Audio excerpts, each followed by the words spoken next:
다 같이 일어나셔서 주하게 맞춰 묵상 기도하심으로 성례주일 예배를 드리겠습니다.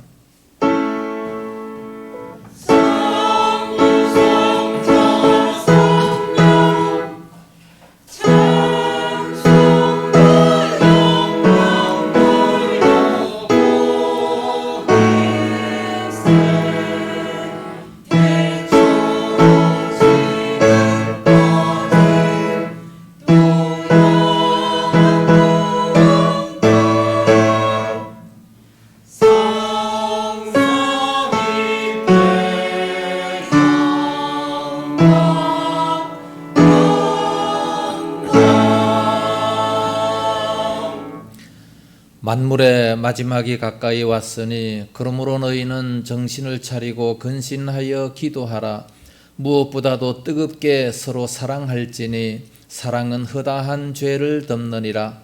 서로 대접하기를 원망 없이 하고 각각 은사를 받은 대로 하나님의 여러 가지 은혜를 맡은 선한 청지기 같이 서로 봉사하라. 아멘. 걸어가신 아버지 감사합니다. 오랫동안 코로나로 말미암아 어려움과 고통을 당했지만 이제 서서히 해제되게 하심을 감사드립니다. 만물의 마지막이 심히 가까운 이때에 저희들 더욱 열정을 품고 주님 앞에 충성 헌신하게 하여 주옵시기 원합니다. 특별히 이번 주 고난주간입니다. 우리 예수님 저희들을 위해서 십자가의 고통까지 십자가의 죽음까지 내어주셨는데 오늘날 저희들도 주님을 위해서 라면 모든 것을 바치며 헌신하는 그런 믿음이 되어지게 하여 주시옵소서. 오늘도 예배를 통해서 큰 힘을 얻을 수 있도록 인도하여 주옵시기 원하오며 또 나오지 못한 성도들 많습니다. 어디가 있든지 붙들어 주시옵시고 병원에 있고 또 여러 형편처지 멀리 있는 모든 성도들이 위에도 함께하여 주시옵소서. 예배의 모든 시종을 주의 손에 의탁하면서 예수님 이름으로 기원하옵나이다. 아멘. 찬송가 38장 부릅니다.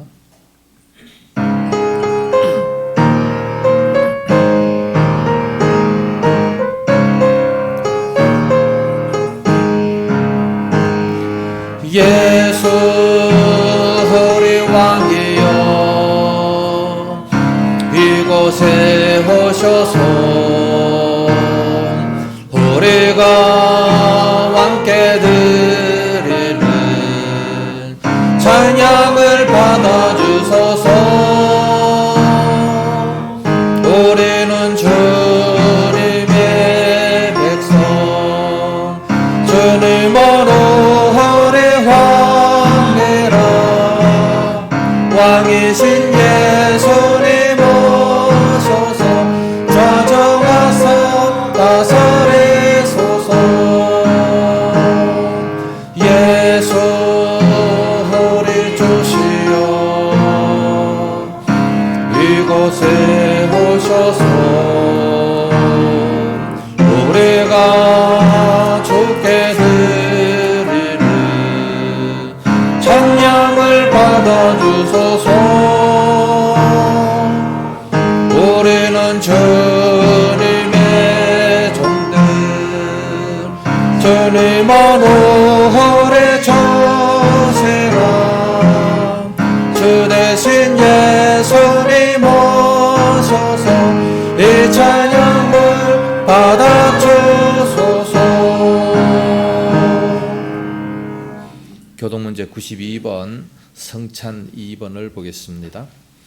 때가 이르매 예수께서 사도들과 함께 앉으사 이르시되 내가 고난을 받기 전에 너희와 함께 이 유월절 먹기를 원하고 원하노라. 내가 너희에게 이르노니 내가 이제부터 하나님의 나라가 임할 때까지 포도나무에서 난 것을 다시금 마시지 아니하리라 하시고 또 떡을 가져 감사기도 하시고 떼어 그들에게 주시며 이르시되 이것은 너희를 위하여 주님의 몸이라. 너희가 이를 행하여 나를 기념하라 하시고 저녁 먹은 후에 잔도 그와 같이 하여 이르시되 이 잔은 내 피로 세우는 새 언약이니 곧 너희를 위하여 붓는 것이라. 아멘. 사도신경으로 신앙 고백합니다. 전능하사 천지를 만드신 하나님 아버지를 내가 믿사오며 그 외아들 우리 주 예수 그리스도를 믿사오니 이는 성령으로 잉태하사 동정녀 마리아에게 나시고 본디오 빌라도에게 고난을 받으사 십자가에 못 박혀 죽으시고 장사한 지 사흘 만에 죽은 자 가운데서 다시 살아나시며 하늘에 오르사 전능하신 하나님 우편에 앉아 계시다가 저리로서 산자와 죽은 자를 심판하러 오시리라. 성령을 믿사오며 거룩한 공예와 성도가 서로 교통하는 것과 죄를 사하여 주시는 것과 몸이 다시 사는 것과 영원히 사는 것을 믿사옵나이다. 아멘. 자리에 앉으시기 바랍니다. 찬송가 274장 부르겠습니다.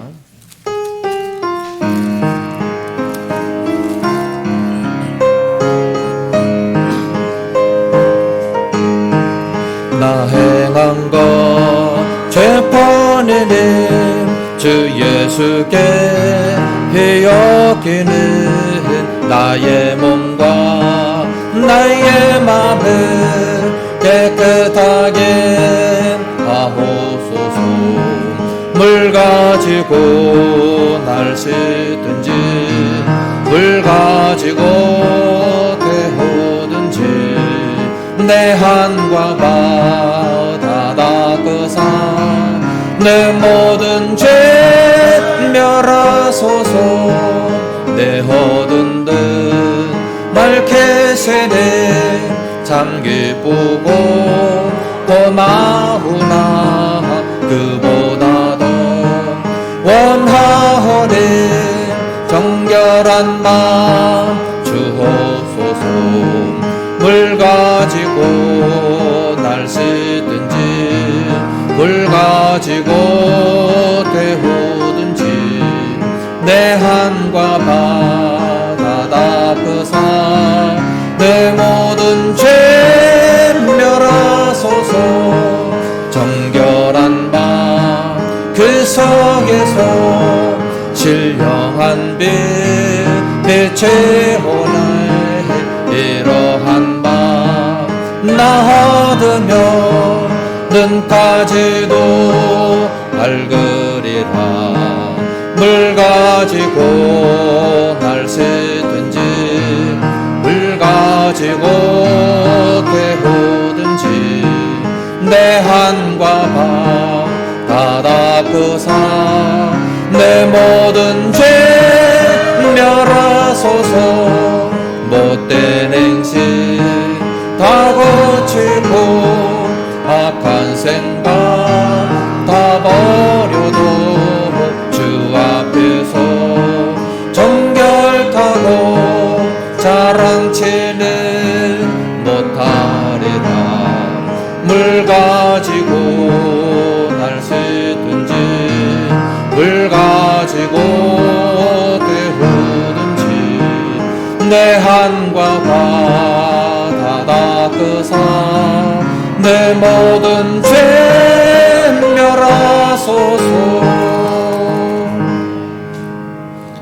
이 시간은 다 같이 기도하실 때에 박금희 집사님 대표로 기도 인도하시겠습니다.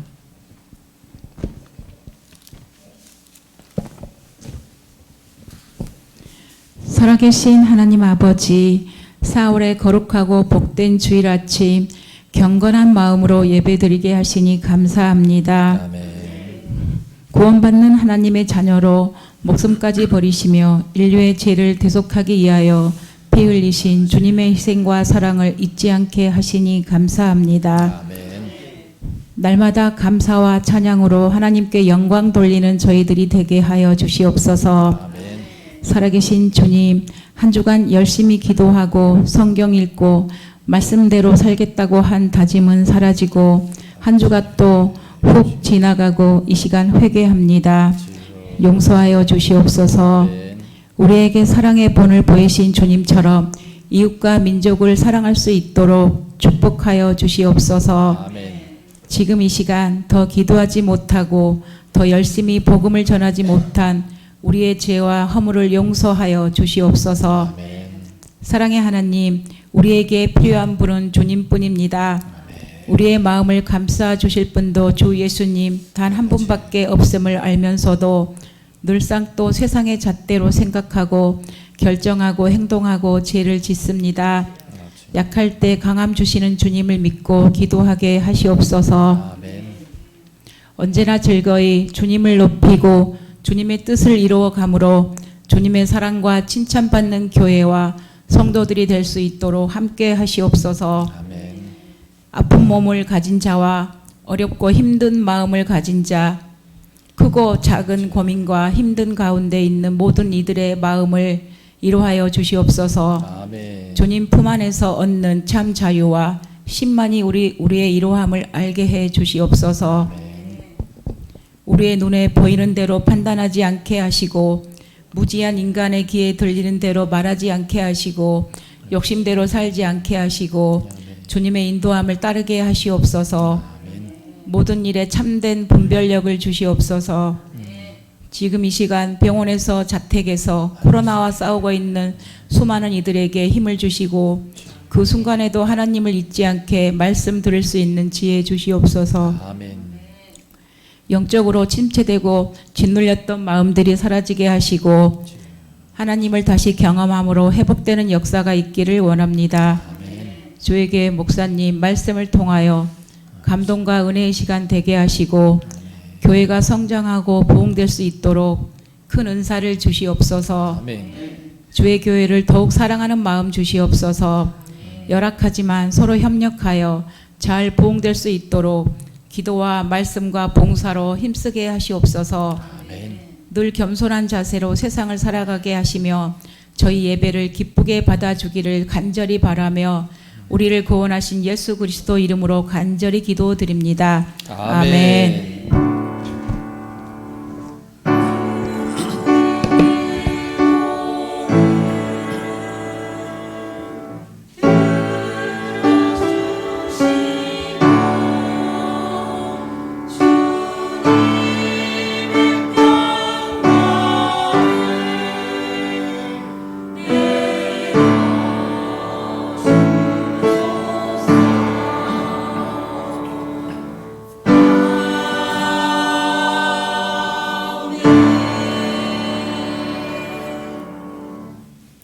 하나님 말씀을 보겠습니다. 고린도전서 제11장 23절에서 29절 말씀까지 서로 한 절씩 교독을 하겠습니다.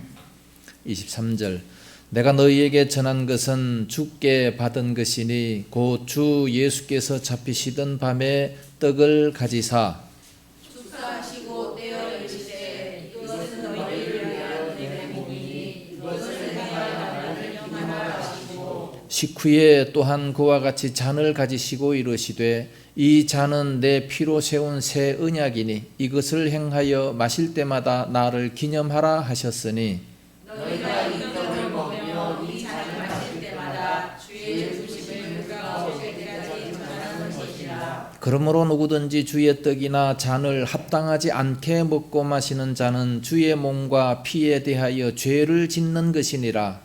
사람이 자기를 살리고 의에야 이 떡을 먹고 이 잔을 마실지니 같이 주의 몸을 분별하지 못하고 먹고 마시는 자는 자기의 죄를 먹고 마시는 것이니라. 아멘. 찬양대 찬양이 있겠습니다.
할렐루야. 기도하겠습니다. 거룩한 아버지 감사합니다. 아름다운 찬양으로 영광을 돌립니다. 참으로 영원히 사모할 그 주님을 찬양합니다.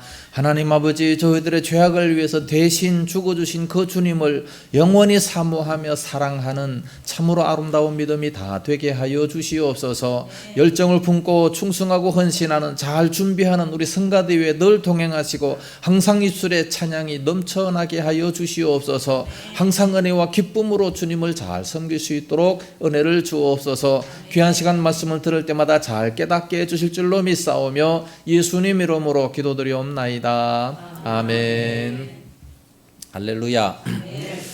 오늘은 성례식을 하는 날입니다. 성례라고 하는 것은 거룩한 예식이다라는 뜻입니다. 거룩한 예식. 성례에는 두 가지가 있습니다. 성찬과 세례를 말씀하고 있는 거죠. 이 성례의 주인은 바로 예수님이십니다. 예수님께서 만드셨고 또 예수님께서 받으시는 그런 모습이 되게 됩니다. 세례라고 하는 것은 세례 요한이 예수님에게 세례를 베푸심으로 말미암아 이제 시초가 됐죠. 모범을 보여주신 겁니다. 그리고 이제 우리 예수님 오실 때까지 계속해서 있어져야 되는 겁니다. 하늘로 승천하시면서 세상의 모든 족속으로 제자를 삼아서 세례를 주라고 말씀을 하셨습니다. 그리고 성찬이라고 하는 것은 사실 유월절에 기원을 두게 됩니다. 유월절이라고 하는 것은 구약 시대 때 이제 그를 구원하시기 전에 징계가 나타나기 전에 이제 그들이 예식을 행하지 않았습니까? 양을 잡아서 이렇게 피를 또 바르고 하는 그런 예식에서 기원이 되게 되는 겁니다. 이건 역시 예수님께서 주님 오실 때까지 계속해서 하라고 말씀하셨습니다. 마태복음 26장 26절에서 28절까지 보면 그들이 먹을 때에 예수께서 떡을 가지사 축복하시고 떼어 제자들에게 주시며 이르시되 받아서 먹으라 이것은 내 몸이니라 하시고 또 잔을 가지사 감사 기도하시고 그들에게 주시며 이르시되 너희가 다 이것을 마시라 이것은 죄사함을 얻게 하려고 많은 사람을 위하여 흘리는 바 나의 피 곧 언약의 피니라 말씀하셨습니다. 오늘 고린도전서 11장에도 보니까 26절에 너희가 이 떡을 먹으며 이 잔을 마실 때마다 주의 죽으심을 그가 오실 때까지 전하는 것이니라 말씀했습니다. 그래서 성례라고 하는 것은 성찬과 세례를 말씀하고 있는데 이 세례와 성찬 이 두 가지를 오늘 좀 자세하게 말씀을 드리고자 합니다. 먼저 세례에 대해서 세례는 무엇인가? 세례의 근원이 어디에서부터 시작됩니까? 구약시대 때 창세기 17장에 아브라함 때부터 시작이 됩니다.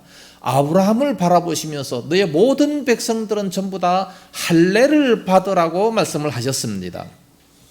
이 할례를 받으라 이것이 바로 주님의 언약 내 언약이니라 말씀했어요. 하나님의 백성이 되는 표식으로 할례를 받으라. 그래서 구약 백성들은 전부 다 할례를 받았습니다.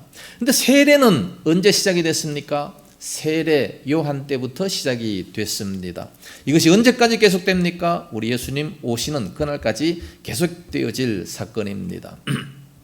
세례의 종류는 두 가지가 있습니다. 물세례와 불세례가 있습니다. 물세례는 어떤 겁니까? 세례 요한이 베풀었던 세례가 바로 물세례죠. 물로다가 세례를 베풀면서 이제 하나님의 자녀되는 그런 표식을 주게 되는 겁니다. 불세례는 어떤 겁니까? 불세례는 두 가지가 있습니다. 성령 불세례와 지옥 불세례가 있습니다. 성령 불세례는 어떤 것이냐? 오순절 날에 백의 신문도들이 간절히 기도했을 때에 성령의 권능이 나타나고 마치 성령이 불같이 임했다라고 말씀을 하셨습니다. 이게 바로 성령의 불세례. 그 다음에 지옥 세례. 지옥 세례는 뭐냐? 이 지옥 세례는 마태복음 3장 11절 말씀 보면 예수님께서 오실 때에는 성령과 불로 세례를 베푸실 것이요 라고 말씀하시면서 쭉정이들은 다 불에 태우시리라 말씀했습니다. 바로 지옥불을 말씀하고 있는 겁니다. 그러면 세례는 어떻게 베풀어야 됩니까? 이 세례는 여러 가지 종류가 있습니다. 세례 요한 때부터 시작해서 지금까지 사도들로부터 시작했다가 많은 교회들로부터 지금까지 이어지게 되는데 다 이렇게 다르게 나타나기를 시작합니다. 사도 요한 때는 완전히 세례 요한 때는 완전히 물속에 잠갔다가 일어나는 이런 세례를 하게 됐습니다. 그것을 가지고 침수라고 합니다. 완전히 잠기는 것. 두 번째는 관수라고 합니다. 이건 사도들이 주로 행했던 것인데 물속에 완전히 들어갔다 나오려니까 너무 힘드니까 이제는 물을 떠다가 갖다가 부어버려요. 이걸 관수라고 합니다. 그 다음에 세 번째는 살수라고 합니다. 이방 지역으로 이제 교회가 확산되면서 아주 쉽게 행해진 방법은 바로 물을 뿌리는 거예요. 물을 이렇게 막 뿌리면서 물을 많이 뿌립니다. 많이 이렇게 막 뿌리면서 세례를 베푸는 거예요. 그 다음에 이제 적수라고 해서 약간 적시는 거, 물에 약간 적시는 것으로 이렇게 변화가 되어 왔습니다. 살수로 인해서 여러 가지 병약한 자와 건강한 자 사이에 갈등이 생기기 때문에 모든 자들에게 공평하게 안전하게 베풀 수 있는 이 적수가 지금까지 이렇게 이어져 오게 됐습니다.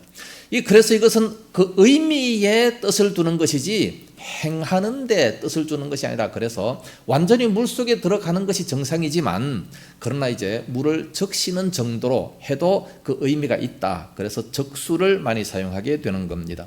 그럼 이 세례의 참 뜻이 뭡니까? 세례의 참 뜻은 잠긴다라는 뜻입니다. 물속에 잠긴다. 물속에 완전히 잠겨버리니까 어떻게 됩니까? 죽는 거죠.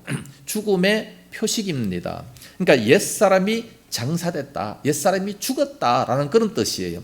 로마서 6장 4절 말씀 보면 우리가 그의 죽으심과 합하여 세례를 받음으로 그와 함께 장사되었나니 예수님께서 십자가에 죽으셨는데 그와 똑같이 우리도 장사되었다. 세례를 받음으로 똑같이 그렇게 죽으심과 함께 장사되었다. 그것이 세례로 표시가 된다라고 말씀하고 있는 겁니다. 그러므로 우리가 세례를 받는다는 것은 물속에 완전히 잠긴다. 예수님과 함께 죽었다. 그런 뜻이 되는 것이고 또 한 가지는 새로운 신분의 인침입니다. 거룩한 백성 되는 표식이 되는 거죠. 베드로전서 3장 21절 말씀 보면 물은 예수 그리스도께서 부활하심으로 말미암아 이제 너희를 구원하는 편이 곧 세례라. 이는 육체의 더러운 것을 제하여 버림이 아니요 하나님을 향한 선한 양심의 강군이라 말씀했습니다. 이 물로다가 세례를 받는 것이다 라고 말씀했어요. 노아 방주 때에 노아가 그 모든 사람들은 다 죽어버리고 이제 노아 방주만 살아남은 것은 그것을 바로 세례로 표시하면서 그렇게 말씀을 하고 있는 겁니다. 그러면 세례는 어떤 사람이 받습니까? 세례를 받는 사람들은 내가 철저히 죄인이라 고백하면서 예수님을 구세주로 믿는 자가 세례를 받게 되는 겁니다. 사도행전 2장 38절에 너희가 회개하여 각각 예수 그리스도 이름으로 세례를 받고 죄사함을 받으라. 그리하면 성령을 선물로 받으리니 말씀했습니다. 죄인임을 고백하는 자가 세례를 받을 수 있고 예수님을 구주로 고백하는 자. 그래서 사도행전 8장에 보면 빌립이 사마리아에 가서 에티오피아 여왕 간다게의 국고를 맡은 네시에게 복음을 전거했어요.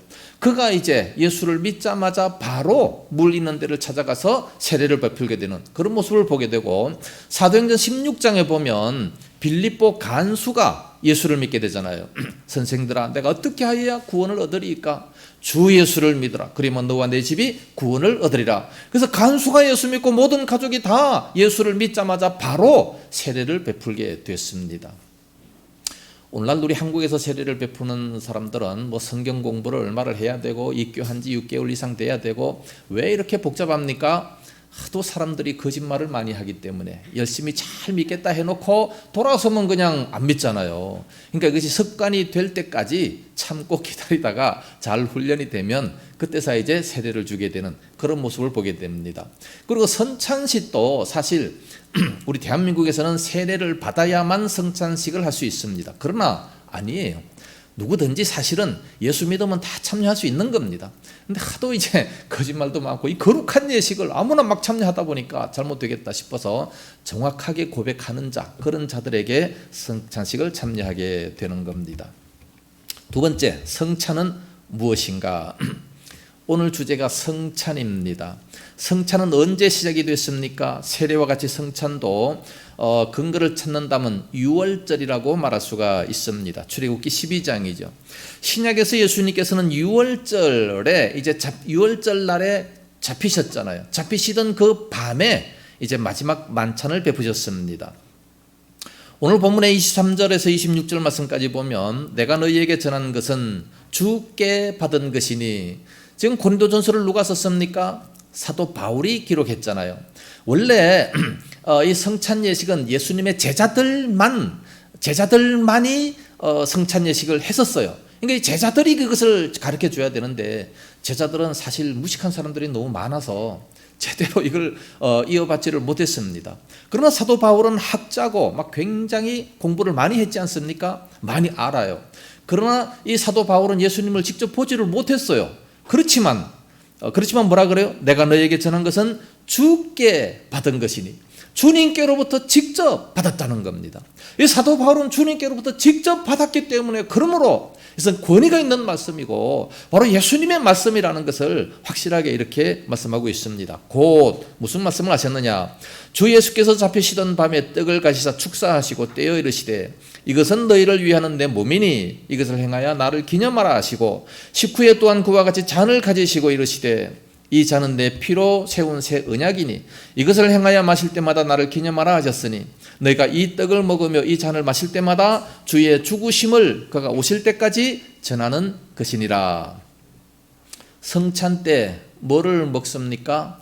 떡과 포도주는 반드시 먹어야 됩니다. 예수님께서 하신 그대로죠. 이것은 바로 주님의 죽으심을 기념하는 것이다 말씀했어요. 그래서 이것은 주께 받은 것이니 고 주 예수께서 잡히시던 밤에 떡을 가지사 축사하시고, 이 떡을 가졌다라고 했는데 바른 성경을 보니까 빵을 가지사 빵을 떼었다. 그 지방은 이제 빵을 식사로 하지 않습니까? 우리들은 이제 옛날에 이제 떡을 또 많이 했기 때문에 이렇게 떡으로 이렇게 변경이 됐습니다. 떡을 가지사 축사하시고 떼어 이르시되 이것은 너희를 위하는 내 몸이니 이것을 행하여 나를 기념하라 하시고, 누가 말씀하셨습니까? 예수님께서 말씀하셨기 때문에 이 성찬식의 기원은 예수님께서 만드신 겁니다. 이 성찬은 사람에게 있는 것이 아니라 역사의 교회에 있는 것이 아니고 사도들이 만든 것이 아니라 예수님께서 직접 이렇게 만드셨다고, 예수님이 기원이라고 말씀하고 있는 겁니다. 무슨 종교의식도 아니고 예수님께서 그렇게 하라고 말씀하셨기 때문에 그러므로 우리는 하는 겁니다. 이때 찢어지는 떡은 바로 우리 예수님께서 우리를 위해서 찢기신 몸을 상징하게 되는 겁니다. 떡을 가지사 축사하시고, 이 축사라고 하는 것은 축복과 감사를 하셨다는 겁니다. 축복을 하셨어요. 이 떡을 가지사 그 제자들에게 축복을 하신 겁니다. 그러므로 성찬에 참여한 모든 사람들에게는 하나님의 축복이 있게 되는 거예요. 하늘의 신령한 복이 임하게 된다는 것을 말씀하고 있습니다. 그리고 또 감사라고 말씀하고 있어요. 고린도전서에서는 축사라고 말씀했지만 마태복음에서는 감사했다라고 말씀하고 있습니다. 그 떡을 가지사 감사했어요. 오늘 밤에 이제 군병들에게 잡히시고 내일이면 십자가에 죽어야 되는데 얼마나 마음이 초조하겠습니까? 얼마나 마음이 괴롭겠습니까? 그럼에도 불구하고 이렇게 감사하셨다라고 말씀하고 있습니다. 이 감사는 정말 죽음을 눈앞에 둔 감사이기 때문에 엄청난 감사입니다. 미리 모든 것을 다 아셨지만 그럼에도 불구하고 이렇게 감사하는 이런 모습입니다. 우리는 오늘 죽는다고 할지라도 우리 예수님을 본받아서 항상 감사하는 모습이 돼야 돼요. 죽어도 우리는 천국 가니까 이 땅의 삶은 임시의 삶 아니겠습니까? 잠깐 있다가 없어지는 그런 육체입니다. 언제든지 죽어도 우리는 주님 앞에 감사할 수 있는 그런 모습이 돼야 되는 겁니다. 구약시대 때 하나님께 바쳐지는 제물, 소와 양은 이제 그 제물로 끌려가기 때문에 끌려갈 때에 막 울부짖어요. 자기도 죽는 걸 알아서 막 울부짖으면서 끌려가고 있습니다. 그러면서 거기서 죽어요. 그런데 예수님께서는 이렇게 죽는 것을 다 하심에도 불구하고 감사하셨어요. 불평하는 말을 한마디도 하지 아니하시고 오히려 하나님께 영광을 돌리면서 감사하셨던 이 얼마나 깊은 감사를 드리는 겁니까? 지금 마지막 음식인데 마지막 음식을 드시면서 이렇게 감사하셨습니다. 축사하신 뒤에 떼어서 제자들에게 주셨다. 떡을 떼어서 제자들에게 나누어 주신 겁니다. 이것은 바로 예수님의 몸이 찢기워질 것을 이제 예표하는 그런 모습입니다. 예수님의 몸이, 예수님의 살이 어떻게 찢겨졌습니까? 군병들이 예수님에게 채찍질을 할 때에 그 채찍이 채찍 끝에는 이 갈고리가 있어가지고 한 번 할 때마다 이 살이 뚝뚝 떨어져 나온다고 합니다. 이 살이 다 뜯겨졌죠. 뿐만 아니라 가시면류관을 씌울 때에도 막 확 씌우니까 막 살이 다 뜯겨지게 되는 그런 모습입니다. 손과 발에 못을 박을 때에도 얼마나 큰 녹슨 3개의 못이라고 말하지 않습니까? 그것을 박을 때에 살이 다 뜯겨져 나가는 그런 모습이고, 창으로 옆구리를 찌를 때 그때도 아마 살이 다 뜯겨져 나갔던 아마 그런 모습이 있게 될 겁니다. 이와 같은 참으로 예수님께서 나를 위해서 찢어주신 그런 살을 오늘 우리는 받아먹게 되는 겁니다. 이것을 우리가 받아먹지 아니하면 어떻게 되겠습니까?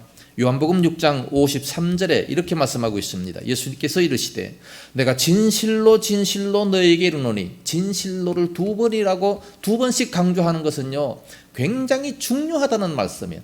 내가 참말로 내가 진짜 얘기한다, 그런 말씀 아니겠습니까?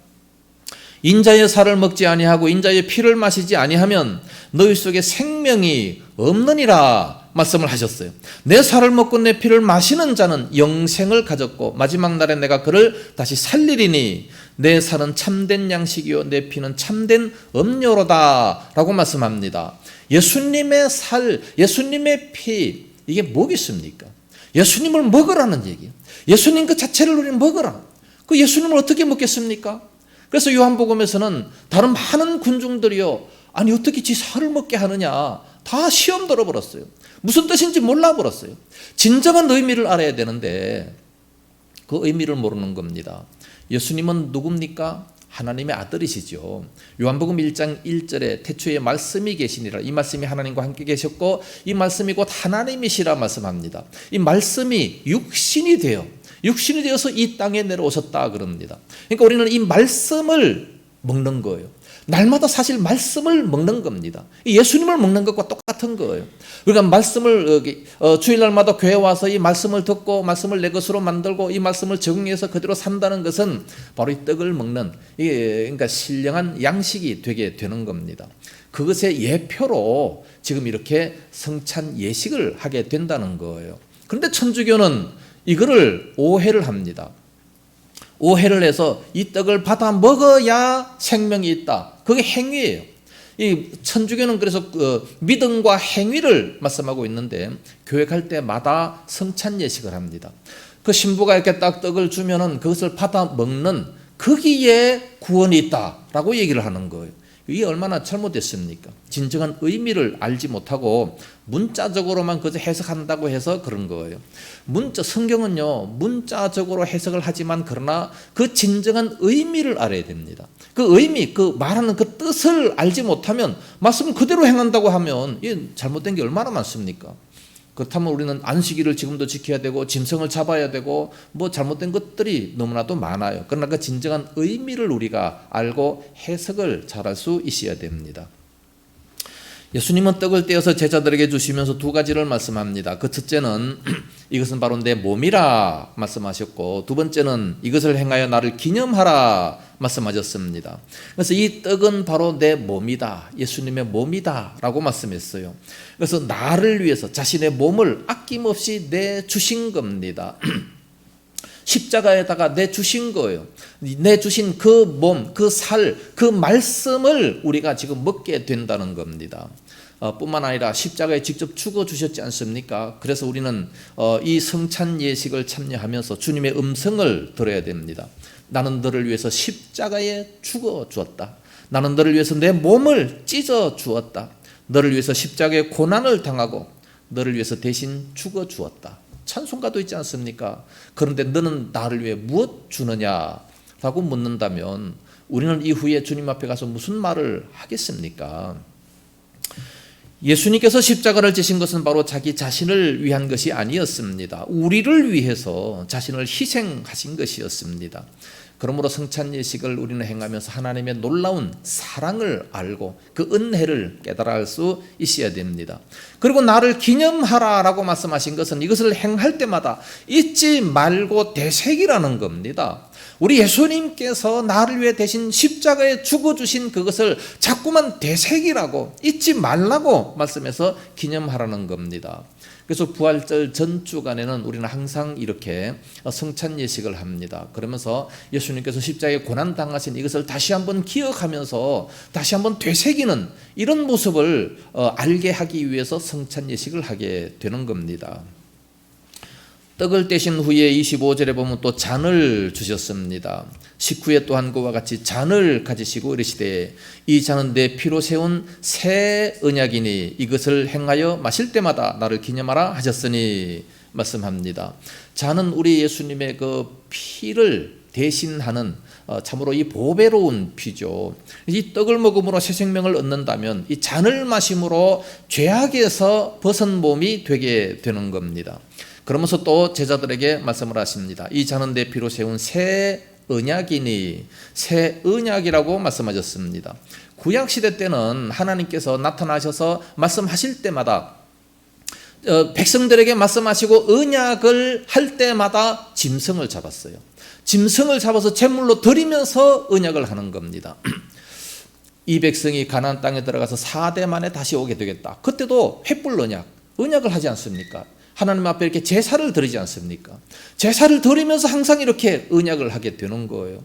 그런데 신약에서는 우리 예수님께서 이미 십자가에서 다 죽어주셨기 때문에, 그러므로 그 언약의 이 새 언약, 믿으면 구원받겠다는 이 새로운 언약을 우리들에게 주신 겁니다. 이것은 한 분으로 족하고 그리고 영원한 그런 말씀입니다.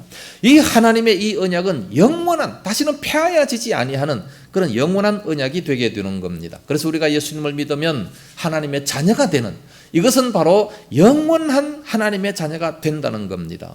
그래서 새 언약의 백성인 우리들은 영원한 생명인 영생이 보장이 되게 되는 겁니다. 그러므로 얼마나 감사합니까? 이런 것도 기념하라, 그러면서 잊지 말라고 계속해서 기억하라고 말씀하고 있습니다. 그러면 성찬에 참여하는 자세는 어떠해야 되는가? 이 자세도 여러 가지 있습니다.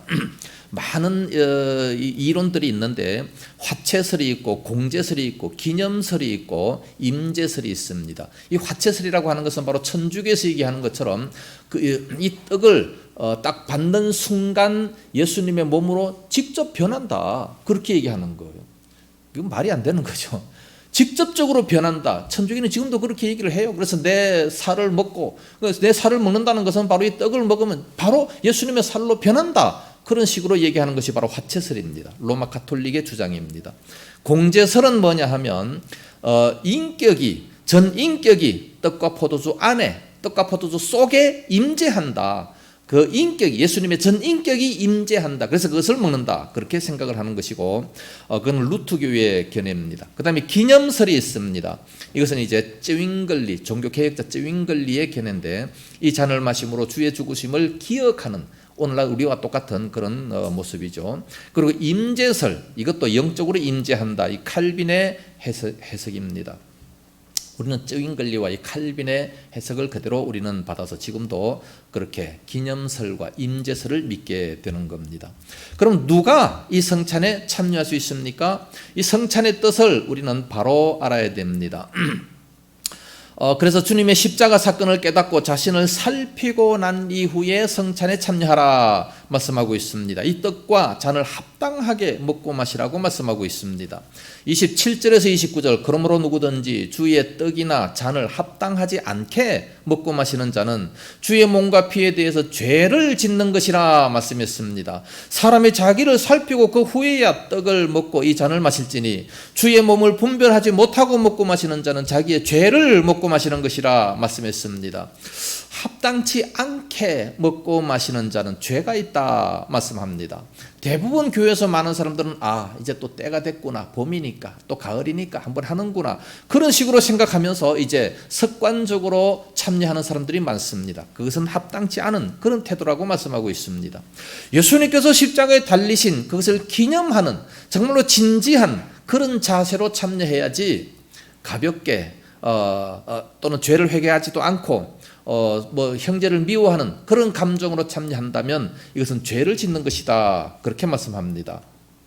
그래서 합당치 못한 그런 태도로 성찬에 임하는 것은 바로 주의 몸과 피를 범하는 죄가 있다라고 말씀하고 있습니다.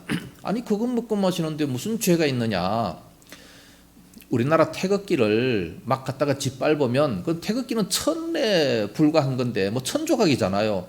그걸 뭐 짓밟는데 무슨 상관이 있겠습니까? 그러나 우리 민족을 멸시하는 거 아니겠습니까? 그러면 안 되는 거예요.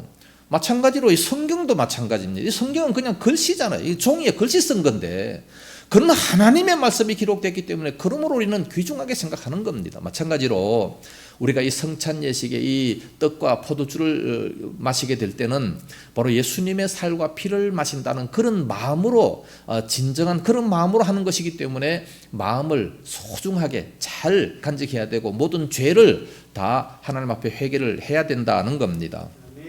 그래서 28절에 사람이 자기를 살피고 그 후에야 이 떡을 먹고 이 잔을 마실지니 그랬습니다. 먼저 우리는 자기를 잘 살펴야 됩니다. 하나님과의 관계에 있어서 잘못된 것이 없는가? 이웃과의 관계에서 잘못된 것이 없는가? 하나님이 귀한 사명을 주셨는데 이 사명이 제대로 되어 있는가? 정말 나의 마음과 뜻과 생명 다해서 주님을 사랑하고 있는가? 이 모든 것들을 한번 살피고 잘못된 것이 있으면 회개를 하고 그리고 이제 참여하라고 말씀하고 있습니다. 만약에 그렇지 못하다면 29절에 주의 몸을 분별하지 못하고 먹고 마시는 자는 자기의 죄를 먹고 마시는 것이라. 자기의 죄를 먹고 마시는 것이기 때문에 어떻게 됩니까? 30절 그러므로 너희 중에 약한 자와 병든 자가 많고 잠자는 자도 적지 아니하니 누가 너희 중에, 너희가 누굽니까? 고린도 교회. 고린도 교인들은요 약한 자들이 많았어요. 잠자는 자도 많았어요. 왜 그렇습니까? 바로 하나님의 징계를 받았기 때문에 그래요. 그들이 왜 징계를 받았습니까? 성찬에 합당치 못한 그런 자세로 임했기 때문에 그렇습니다.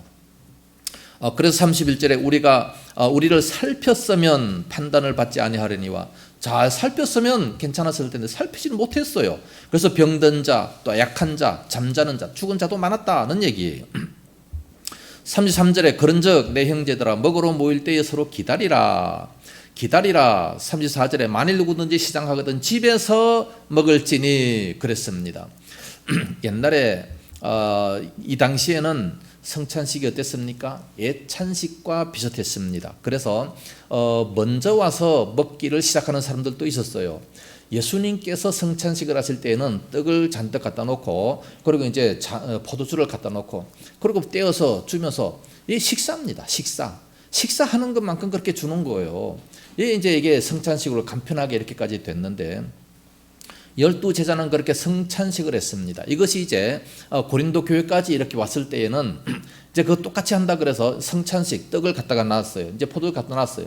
그런데 그 당시에 예찬식을 하는 것이기 때문에 먼저 온 사람들이 막 빨리 그냥 배고프니까 막 다 먹어버린 거예요. 그러니까 늦게 온 사람들은 못 먹는 겁니다. 그러니까 시험에 드는 거죠. 그리고 부자들은 또 자기들이 가지고 와서 먹는 것이기 때문에 부자들은 좋은 거 갖고 와서 먹고 또 가난한 자들은 나쁜 거 가지고 와서 먹고, 그래서 이게 안 되겠다 싶어가지고 그래서 이렇게 이제 교회에서 이렇게 정한 겁니다. 정해가지고 기념하는 것이기 때문에 배부르도록 먹는 것이 아니다. 많이 먹고 적게 먹는 것이 아니다. 그러면서 이렇게 작게 썰어서 이렇게 하나씩 나누어 주게 됩니다. 그래서 많은 사람들 얘기합니다. 목사님 이거 너무 작지 않습니까? 좀 배가 불러야지. 이왕 주려면 좀 큰 것으로 주고 잔도 좀 한 잔 줘야 좀 먹은 것 같지. 그렇게 생각합니다. 물론 우스갯소리로 하지만 이제 그런 소리를 하면 안 됩니다. 왜냐하면 예수님의 찢기신 살 조금만 받아도 황송할 따름이죠. 예수님의 그 뜨거운 보혈을 우리가 한 방울만 마신다 할지라도 이 얼마나 감사한 겁니까? 너무 소중한 겁니다. 그러므로 예수님의 살을 먹고 예수님의 피를 마시는 그런 자세로 임한다면 절대 그런 말을 하지 못하게 될 겁니다. 결론적으로 말씀을 드립니다. 할 말은 너무 많은데 지금 빨리 해야 돼요. 오늘 성찬을 하게 됐습니다. 마음의 준비를 해야 됩니다. 우리는 마음속에 잘못된 거, 잘못 살았던 거 있으면 다 회개를 하고 자기를 살피고 그리고 이제 이 예식에 참여해야 됩니다. 만약에 하나님과의 관계가 잘못된다면 여러 가지 몸이 약할 수도 있고 병들 수도 있고 아나니아 삽비라처럼 죽을 수도 있다는 말씀입니다. 그러므로 이것은 참으로 소중한 거 아니겠습니까? 모든 것을 다 살피고 주의 죽으심을 오실 때까지 전하겠다는 그런 결단을 가지고 임함으로 말미암아 더 큰 은혜가 임하고 하늘의 신령한 은혜, 이 땅에 은혜와 평강이 넘치는 그런 역사가 있기를 예수님 이름으로 축복합니다.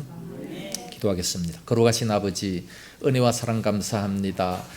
이제 성찬을 하고자 합니다. 주님 함께 하셔서 우리가 잘못 살았던 거 있습니까? 예수님을 믿는다고 하지만 미운 감정도 있고 하나님과의 관계가 바로 되지 못한 이런 모습들도 너무나도 많습니다. 주여, 저희들의 모든 죄악을 다 용서하여 주옵시고 불쌍히 여겨 주시옵시기 원합니다.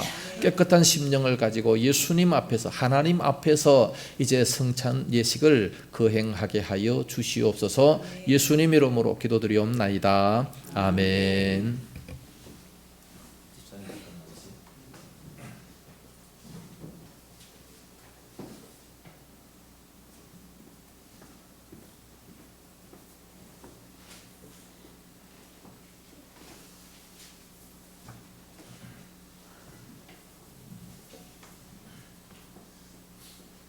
이 예식은 주께 받은 것이라고 했습니다. 떡을 가지고 축사하신 것처럼 저도 기도를 드리겠습니다.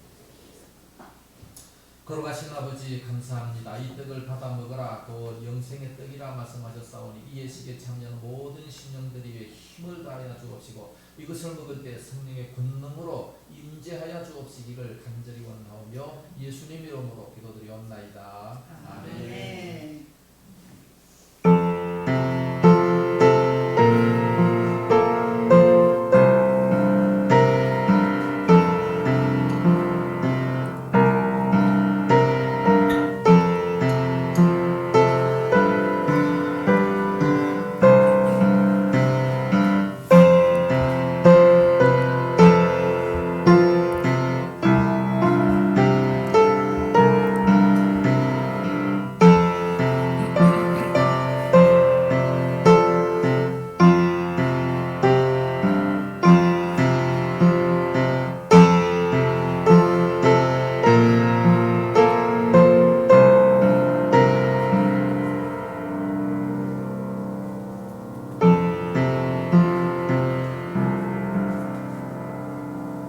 장 받으신 분 있으면 손을 들어 기도하시기 바랍니다.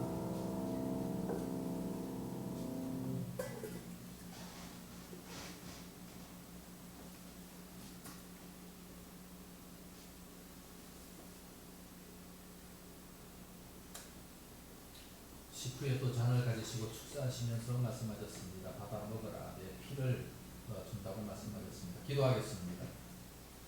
거룩하신 주님 감사합니다. 주님께서 십자가에서 보혈을 흘리심으로 말미암아 저희들의 모든 죄악이 다 사함받은 줄로 믿습니다. 이 포도주를 대하는 모든 신령들을 위해 영원히 죄악이 다 사라지게 하시고 다시는 죄를 범치 않는 거룩한 삶으로 인도하여 주옵소서. 예수님 이름으로 기도드리옵나이다. 아멘.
성찬을 하시고 찬송함으로 감난산에 가셨다 했는데 우리 찬송가 198장을 부르시면서 준비하신 예물을 하나님께 드리겠습니다.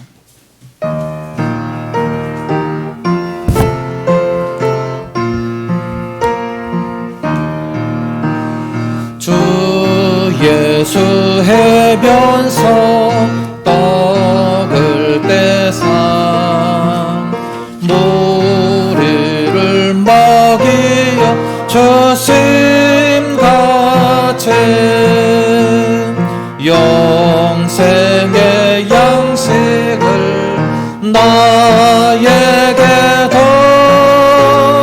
풍족히 나누어 주옵소서. 생명의 말씀이 나의 주요 목말라 주님을 찾나이다. 해변서 머리를 먹임같이 갈급한 내 심령 채우소. 내 주여 진리의 말씀으로 사슬의 헐매인 날 거세사 내 맘의 평화를 노래더러 영원한 생명을 주옵소서. 성령을 내 맘에 보내셔서 내 어두운 영에는 밝게 서서 말씀에 감추인 참 진리를 깨달아 알도록 하옵소서. 아멘.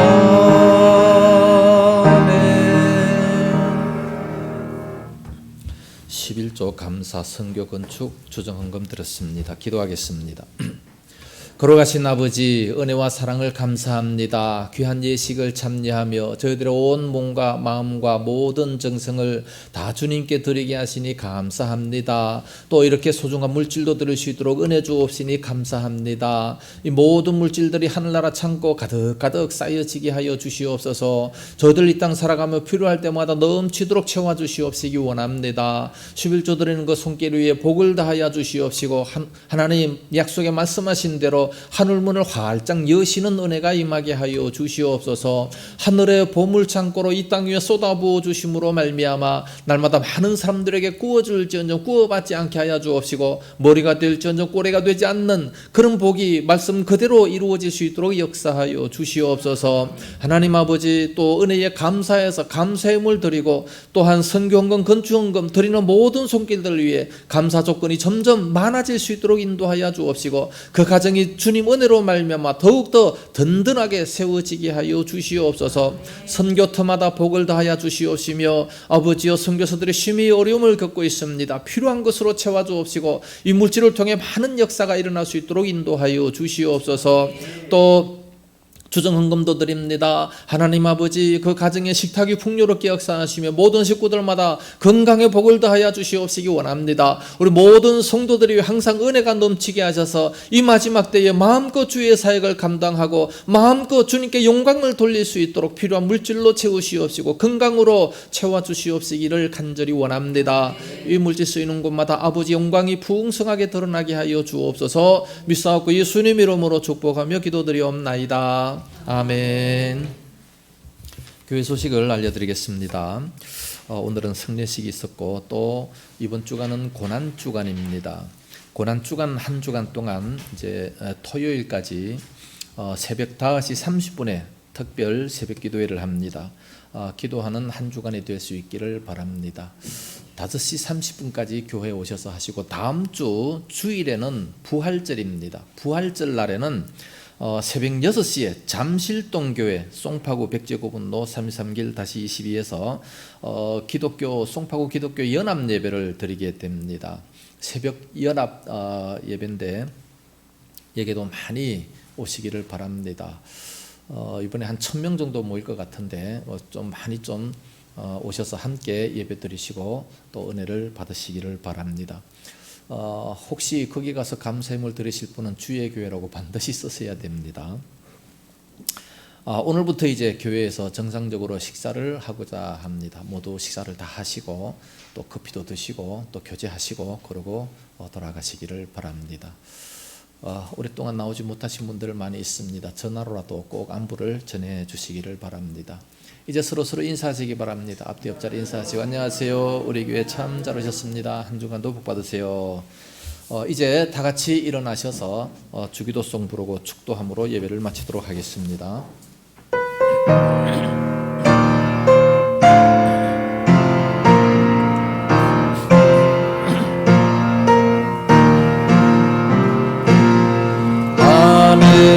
하늘에 계신 아버지 이름 거룩하사 주님 나라 임하시고 뜻이 이루어지라 일용할 양식 주시고 우리들의 큰 죄 다 용서하옵시고 또 시험에 들게 마시고 악에서 구원하소서. 대개 주의 나라 주의 권세 주의 영광 영원해.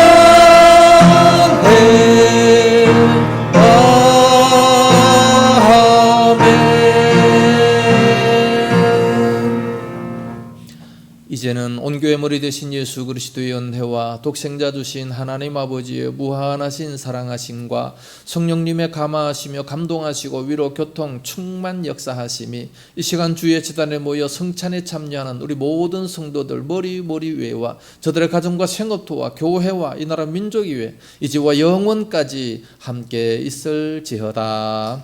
아멘.